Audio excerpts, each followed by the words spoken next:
We are back with Bob Callaway. You just heard Look Out for That Clothesline, along with Native 1959 RCA Vector. Bob, you got something else you want to say about that? Yeah, Jenny, I think I should point out, and I think your listeners will get a kick out of this. We sort of made up these sound effects, these nonsensical things, whether it was the clothesline, the tree falling, the spaceship, the lawnmower, and then ending with falling off the cliff, of course. But we needed someone to do the voice on, "Hey, Mac, look out for that cliff." Mm-hmm. And in walked to the studio a young woman, beautiful young lady, June Carter, who became Johnny Cash's wife, of course. Right. And June volunteered on the spot to do that, "Hey, Mac, look out for the cliff." Oh. And so that's June Carter's voice. I did not know that. No, most people don't know that. Wow, that's really cool. That's really cool. So, Bob, I know you're aware of, I know you're now aware of the rockabilly subculture, kind of like the revival of it. Did you have any idea before this that it existed? I knew it existed, but I didn't realize how widespread it was until a couple of years ago. My son, or our son, who's an executive producer in Los Angeles and a follower of my music and music in general, called me up on the phone, and he said, "Dad, you're not going to believe it. One of your old records is on sale on eBay," and I think it was bid up to like $700 at the time. Again, to make a long story short, our son, in an effort to do something nice for me, went to the trouble of making contact with this buyer who happens to live in Hamburg, Germany. And I guess part of the deal in letting my son purchase the record, which was autographed by me personally, was that our son Trey would put this buyer in direct contact with me because he wanted to do some follow-up interviews. And so we consented to that, and I got the record, and I got a little note from my son that's far more valuable to me than the record. But anyway, the interesting thing of this, and it opened up this world of this culture to me, when I started receiving emails from this gentleman in Hamburg, Germany, around the world, and he had pictures of every single record, the Hepcats and the Clicks, and I didn't explain the Clicks, and I probably should do that, but every record we'd ever recorded, he's holding up, plastered over his body, and I'm thinking, wow, that's really something. Mm-hmm. I'm sitting here in Oklahoma, this guy's in Germany, and he likes our music, and he's gone to the trouble of collecting all these records. Yeah, and there are quite a bit of record collectors. A lot of them are overseas, too. Yeah. I know that they're big fans of yours, and I know that one of your 45s was recently mentioned to me. It was on eBay for between like $600 and $1,000. I think it was What's the Matter with Me? Yeah. What do you think about that? People are paying that much money for your record. Yeah, these folks need to find a life for themselves, right? No, I understand. I had my favorites, and I still find myself dragging out. I love Jerry Lee Lewis. I had the pleasure of playing on the road with Jerry Lee. He was one of my favorites. I loved Little Richard. I just had a lot of my favorites, and I never thought that I achieved that level of success. But obviously, there's some people out there who enjoy what we did, and I'm thankful for that. And I think that's fantastic. Yeah. Well, all right. Let's hear that $1,000 record, What's the Matter with Me by Bob Callaway. We'll be right back. What's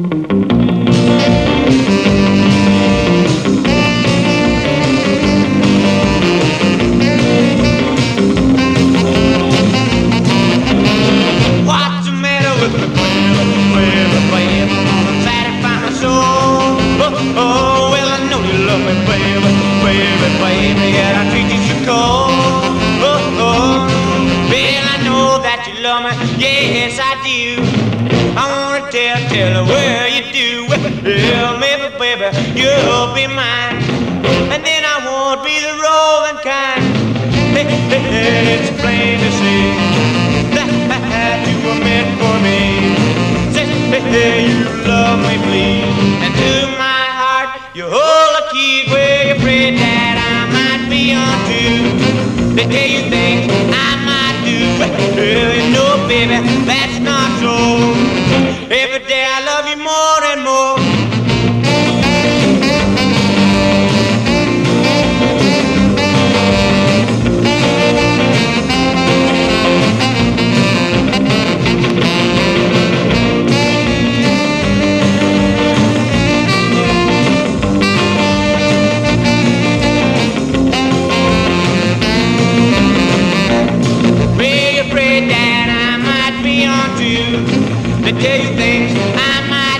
Well, you know, baby, that's not so.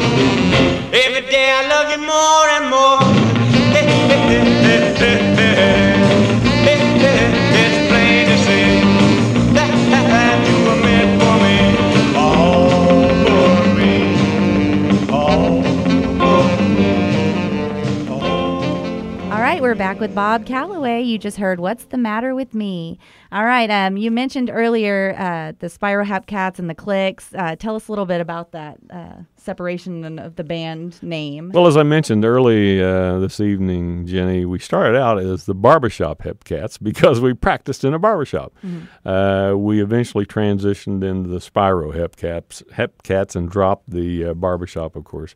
When we went to Nashville and recorded the Look Out for the Clothesline song with RCA Victor, the one thing that Chet Adkins said to me is, he says, Bob, we got to find a different name for your group. And so we sat and scratched our head and talked about different potential names that we could call the group. And I'm sitting there thumbing through, as I recall, a recent issue of Billboard magazine. Mm-hmm. And there was a headline that said something to the effect of Farron Young's new song, Clicks, is a success, in other words. And I said to Mr. Adkins, I said, how about Clicks? How about Callaway and the Clicks? That kind of sounds nice, Mm. And he loved it. And so that's how we got that name. Wow. And we stuck with the Clicks for many years, even though there were 2 or 3 generations of Clicks in terms of groups and band members. Right. We did hold that name for many years. Well, cool. So now that you're here and we found you and these guys in Germany have found you, and now that you have like a fan base, and you're aware of the Rockabilly resurgency, are there any plans for maybe doing live shows in the future? I would love to do that. I've been busy with a marketing career for several decades. Music has always been an important part of my life. My wife laughs at me. I have the traditional musician's closet in the house, in which I have 8 guitars stacked, one above the other, and amps and sound systems and all that, taking up space. I would love to do, and my son has talked to me about this issue, I would love to do some concerts. I have played in recent years with a group out of Tulsa called Deep Fork, and it was comprised of a bunch of old-timers like myself who are still very avid rockers and great musicians. I mean, folks that have played with Del Shannon and with a lot of big names, great musicians. But a year and a half or so ago, I had an unfortunate accident. I took a fall at home and crushed my left wrist. And so it sort of put me out of business for about a year. And so I'm just now kind of getting the strength in my left hand back to play the way I want to play. And I'm still not satisfied with it. But yes, in answer to your question, I'd love to do some concerts. Well, I see you brought your guitar with you. Would you like to sing us one of your Rockabilly tunes right now, by any chance? Oh, I'd be happy to do that if you'd like me to. Okay.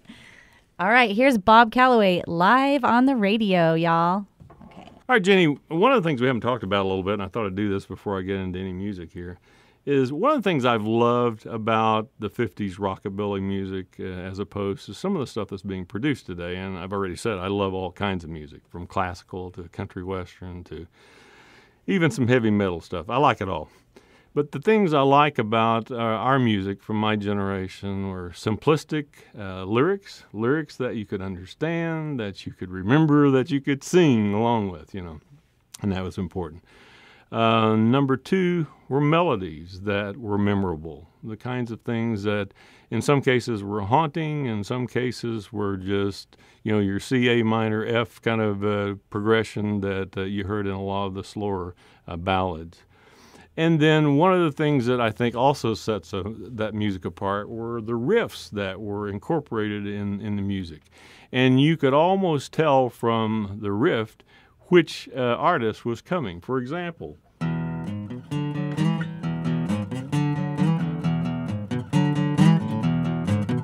Lucille, you won't do your sister's will.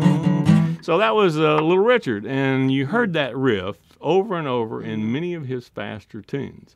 So that was one of the things that identified. The Fats Domino had a little riff that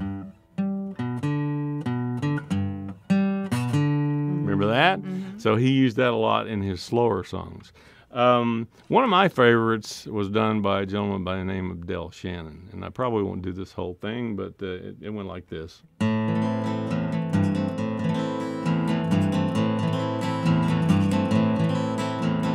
As I walk along, I wonder what went wrong with our love, the love that was so strong.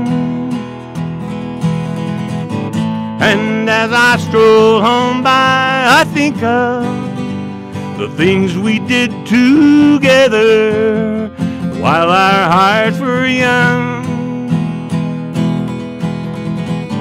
I'm walking in the rain through the fall and I feel the pain, just hoping you would see.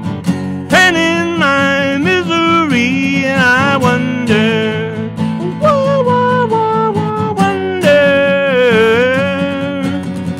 why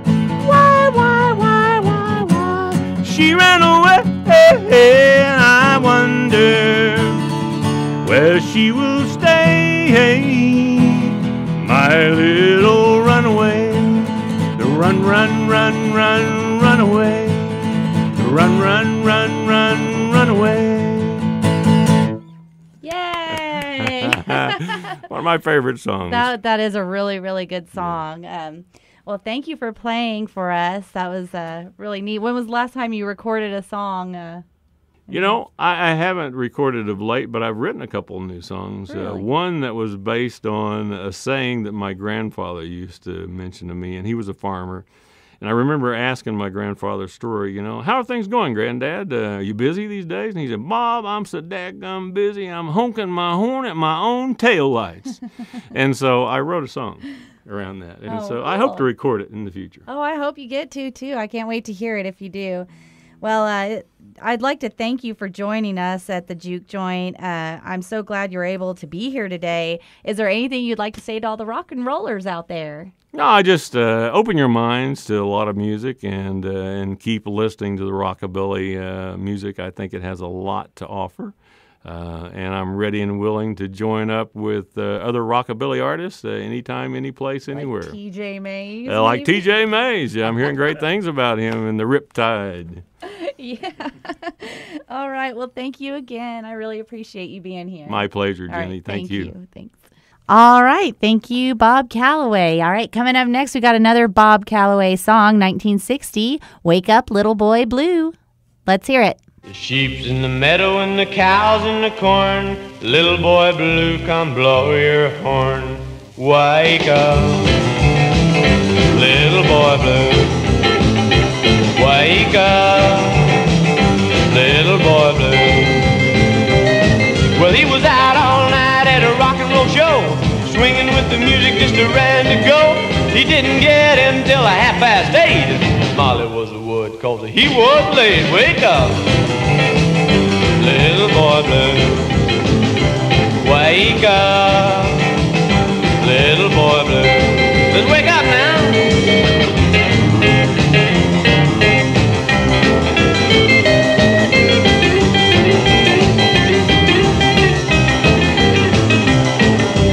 He'll wake up when the sun goes down, shine his shoes and head for town.